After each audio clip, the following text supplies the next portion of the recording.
अल्हम्दुलिल्लाह आज हमने उस्मान को भी बाजियाब कराया है, और उस्मान को बाजियाब कराने के साथ साथ हमने हमारी जो ऑपरेशन थी उसमें हमने एक और बंदे को भी बाजियाब कराया है, जो हमारी मोज़िज़ हिंदू कम्युनिटी से बादशाह नामी शख्स। तो अफराद को हमने बाजियाब कराया है, साथ साथ हमने 2 किडनैपर्स को अरेस्ट भी किया है, और मज़ीद हमारी इस सिलसिले में ऑपरेशन जारी है, क्योंकि बकौल उस्मान के टोटल किडनैपर्स 5 थे, जिनमें से हमने 2 अरेस्टेड कर लिए हैं, बाकी 3 की गिरफ्तारी के लिए भी हमारी कोशिश जारी है। तो सारी ये टीम वर्क का ही नतीजा है जो हमने आज इस कामयाबी को अचीव किया।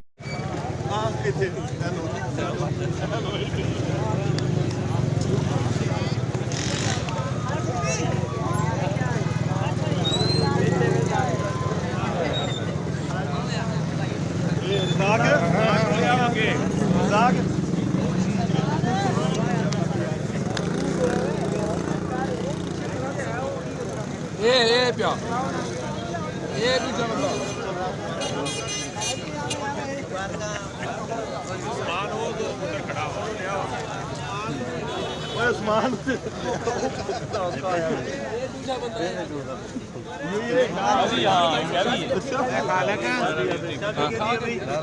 पहुंच गए यार इसके ही पाओ यार साजे देख में नहीं कोई करी मुंह है पंजाब पुलिस जिंदाबाद पंजाब पुलिस होता वे है सैयद पिंजी जान जिंदाबाद सैयद निकेश रजा जिंदाबाद चौधरी मोहम्मद अजहर शफी जिंदाबाद चौधरी मोहम्मद अजहर शफी जिंदाबाद बड़ा भी होना काला कौन बना